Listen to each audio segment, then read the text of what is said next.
नमस्कार, मैं हूं आपके साथ नम्रता। बदायूं में गैंगरेप के बाद हुई हत्या की वारदात ने पूरे यूपी को हिलाकर रख दिया है। जिस तरह से एक अधेड़ महिला के साथ जघन्य तरीके से गैंगरेप किया गया और फिर उसके प्राइवेट पार्ट में रॉड डाल दी गई, उसने लोगों को दिल्ली के निर्भया कांड की याद दिला दी है। जिन आरोपियों ने इस खतरनाक वारदात को अंजाम दिया, उन्हें सबक सिखाने के लिए योगी सरकार ने भी कमर कस ली है। खुद सीएम योगी ने इस वारदात का संज्ञान लेते हुए अधिकारियों को सख्त निर्देश दिए हैं, तो वहीं यूपी एसटीएफ को भी मामले की जांच में लगा दिया गया है। सीएम योगी ने बदायूं में गैंगरेप के बाद हुई हत्या की घटना की निंदा करते हुए एक ट्वीट में कहा, अभियुक्तों के खिलाफ सख्त से सख्त कानूनी कार्रवाई की जाएगी। एडीजी जोन बरेली को घटना के संबंध में रिपोर्ट देने और यूपी एसटीएफ को जांच में सहयोग करने के लिए निर्देश दिए गए हैं। इस घटना के दोषियों को किसी भी कीमत पर बख्शा नहीं जाएगा। यूपी के अपर मुख्य सचिव नवनीत सहगल ने भी बदायूं कांड पर सीएम योगी की ओर से लिए गए सख्त एक्शन के बारे में जानकारी दी। माननीय मुख्यमंत्री जी ने बदायूं की भी घटना का संज्ञान लिया है और उसमें उन्होंने इस संबंध में एडीजी से रिपोर्ट मांगी है और उसके लिए निर्देशित भी किया है कि यदि इस प्रकरण में एसटीएफ को भी लगाना हो तो एसटीएफ को भी इसमें लगाकर शीघ्र जो है पूरी जो घटना है उसकी तफ्तीश की जाए, उसकी जांच की जाए और त्वरित कार्रवाई की जाए। और उन्होंने ये भी निर्देश दिया है कि जो भी इस घटना के दोषी हैं उनको कड़ी से कड़ी उन्हें सजा दिलाने का प्रयास किया जाए। जल्दी उसका ट्रायल कंप्लीट कराने का भी उनको दाखिल करके चार्जशीट जल्दी किया जाए। सारी पूरी प्रक्रिया जल्दी की जाए ताकि एक शीघ्र इसमें त्वरित और कड़ी कार्रवाई इस प्रकरण में हो। बदायूं कांड पर सीएम योगी ने इधर एक्शन लिया, तो वहीं दूसरी तरफ इस मुद्दे पर सियासत तेज हो गई है। कांग्रेस महासचिव प्रियंका गांधी वाड्रा और सपा प्रमुख अखिलेश यादव ने योगी सरकार पर निशाना साधा है, जबकि बसपा सुप्रीमो मायावती ने भी जल्द जांच कर दोषियों को कड़ी सजा दिलाने की मांग की है। प्रियंका गांधी ने ट्वीट कर कहा, हाथरस में सरकारी अमले ने शुरुआत में फरियादी की नहीं सुनी। सरकार ने अफसरों को बचाया और आवाज को दबाया। बदायूं में थानेदार ने फरियादी की नहीं सुनी, घटना स्थल का मुआयना तक नहीं किया। महिला सुरक्षा पर यूपी सरकार की नीयत में खोट है। सपा मुखिया अखिलेश यादव ने भी ट्वीट कर कहा, बदायूं में एक महिला के साथ सामूहिक बलात्कार के बाद हैवानियत और दरिंदगी का जो विभत्स रूप पोस्टमार्टम में सामने आया है, वो दिल दहला देने वाला है। भाजपा सरकार अपराधियों को बचाने की कोशिश न करे और मृतका और उसके परिवार को पूर्ण न्याय मिले। भाजपा सरकार का कुशासन अपराधियों की ढाल न बने। बीएसपी सुप्रीमो मायावती ने बदायूं कांड पर ट्वीट कर कहा, उत्तर प्रदेश के बदायूं जिले में एक महिला के साथ हुई सामूहिक दुष्कर्म और हत्या की घटना अति दुखद और अति निंदनीय है। राज्य सरकार इस घटना को गंभीरता से ले और दोषियों को सख्त सजा दिलाना भी सुनिश्चित करे ताकि ऐसी घटना की पुनरावृत्ति न हो। बीएसपी की ये मांग है। हाथरस कांड के बाद एक बार फिर विपक्ष के निशाने पर आई योगी सरकार ने बदायूं कांड पर सख्त रुख अपनाया है और एनएसए के तहत कार्रवाई करने के आदेश दिए हैं। क्या है पूरा मामला? बदायूं के उगैती इलाके में गैंगरेप की वारदात उस वक्त हुई जब महिला दूसरे गांव में स्थित एक मंदिर में पूजा करने के लिए गई थी। रविवार की रात पुजारी समेत 3 लोगों ने महिला को लहूलुहान हालत में उसके घर पर छोड़ दिया और फरार हो गए। इसके बाद गंभीर रूप से घायल महिला की मौत हो गई। महिला के प्राइवेट पार्ट से खून निकलता हुआ देख परिजनों ने गैंगरेप का आरोप लगाकर एफआईआर दर्ज करने की गुहार लगाई थी, लेकिन आरोप है कि थानाध्यक्ष ने मामले को दूसरा मोड़ देने की कोशिश की। थानाध्यक्ष ने मौत को एक हादसा बताया और कहानी गढ़ी कि महिला की मौत कुएं में गिरने से हुई, लेकिन पोस्टमार्टम रिपोर्ट में कुएं में गिरने का कोई भी ऐसा सबूत नहीं मिला, जिसके बाद एसएसपी संकल्प शर्मा ने थानाध्यक्ष को निलंबित कर दिया। पोस्टमार्टम रिपोर्ट से चौंकाने वाला खुलासा हुआ है।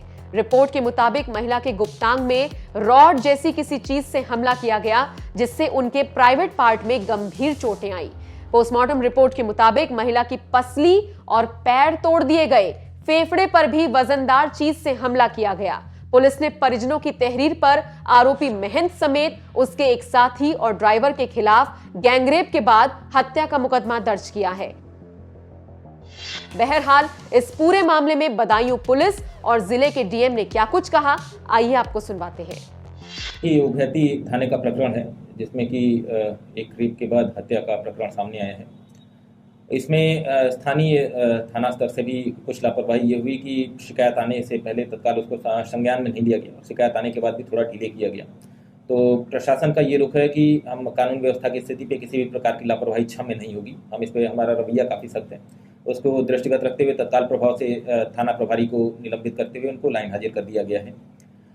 इसमें आरोपियों की जो पीड़ित जन है उनकी ओर से तहरीर दी जा चुकी है। उसमें हमारी कार्रवाई चल रही है। अभी 2 गिरफ्तारी हो गई है, एक अभियुक्त फरार है जिसके लिए टीम लगाई गई है पुलिस की, और वो गिरफ्तारी का कार्य शीघ्र ही पूर्ण कर लिया जाएगा। एक ये पेट केस बनता है हमारा राष्ट्रीय NSA का भी, राष्ट्रीय सुरक्षा कानून का भी, तो उसके अंतर्गत भी हम आरोपियों पे कार्रवाई करेंगे। साथ ही साथ हम परिजनों से मिले, मौके का निरीक्षण भी किया, स्थल का निरीक्षण भी किया, परिजनों से भी मिले जो जिनकी मर्डर हुई है, उनके जिनका हत्या हुई है उनके जो परिजन हैं उनसे, और उनको प्रशासन की ओर से पूरी बताया गया कि हमारी संवेदनाएं उनके साथ हैं, हमारा पूरा सहयोग उनके साथ रहेगा, और जो इन्वेस्टिगेशन हो रही है उसमें पूरा उनका सहयोग किया जाएगा। उनके द्वारा जो है हमने जानकारी भी कुछ प्राप्त की और उनको ये भी आश्वासन दिया कि कोई समस्या का किसी भी प्रकार का उनको जो है सामना नहीं करना पड़ेगा। ये जो मामला है इसको हम फास्ट ट्रैक कोर्ट में ले जाएंगे और तत्काल इसको सुलझाने का प्रयास करेंगे, और ये भी प्रयास करेंगे कि इसमें जो भी अक्यूज हैं उनकी तत्काल उनको सजा हो जाए, और इसमें जो भी सरकारी वकील वगैरह मुहैया कराना है अभियुक्त को उनको भी हम करवाएंगे। इसके अलावा जो सरकारी योजनाएं जो चल रही हैं, जिसमें रानी लक्ष्मीबाई सम्मान कोष है, उसके अंतर्गत यदि कोई रेप से पीड़िता महिला की मृत्यु हो जाती है तो उनको 10 लाख रुपए तक का मुआवजा देने का प्रावधान है। उसके लिए हमने रजिस्ट्रेशन जिला प्रोबेशन अधिकारी की ओर से करवा दिया है। ये जो महिला जिनकी मृत्यु हुई है वो आंगनबाड़ी सहायिका थी, तो उनका भी ICDS डिपार्टमेंट की ओर से जो LIC करवाई गई थी, जीवन बीमा करवाई गई थी, उसमें 70,000 रुपये देने का प्रावधान है, वो दिलवा देंगे। और साथ ही साथ राष्ट्रीय पारिवारिक लाभ योजना के अंतर्गत भी इनको लाभ मिलेगा, क्योंकि ये परिवार की कमाऊ सदस्य थी। देखिए, इस मामले में थाना उभयती पर हम लोगों ने FIR पंजीकृत किया था, जो 376D और 302 IPC सेक्शन में था। इसमें 3 लोगों की नामजदगी की गई थी, उनमें से 2 लोगों की गिरफ्तारी हम लोगों ने कर ली है, और पुलिस की 4 टीमें जो हैं, एक फरार अभियुक्त है उसकी गिरफ्तारी के लिए लगाई गई है। फरार अभियुक्त के लिए 25,000 रुपये का इनाम भी मेरी तरफ से घोषित कर दिया गया है, और हम लोग लगे हुए हैं जल्दी ही इस अभियुक्त की भी गिरफ्तारी कर ली जाए। सर, आपने घटनास्थल का निरीक्षण किया, सर क्या देखा वहाँ पे?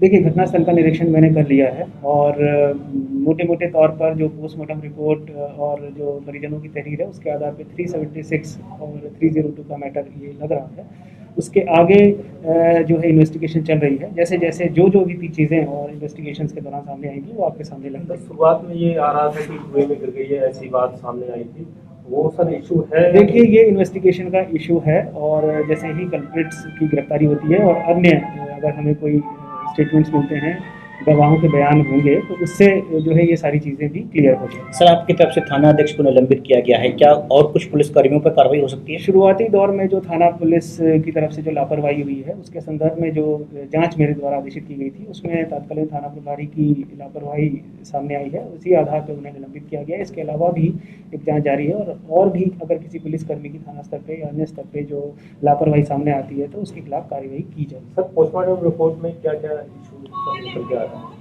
देखिए, पोस्टमार्टम रिपोर्ट के बारे में हम लोग एक्सपर्ट मेडिकल ओपिनियन हम लोग ले रहे हैं, और CMO साहब हैं वो भी हम लोगों के साथ ही बैठे हैं यहाँ पे, तो मुझे लगता है वो ज़्यादा पोस्टमार्टम रिपोर्ट को लेकर उसको इलेबोरेट कर पाएंगे। सर, प्रथम सूचना रिपोर्ट दर्ज कराने में क्या स्थानीय पुलिस द्वारा, लोकल पुलिस के द्वारा कुछ लापरवाही की गई?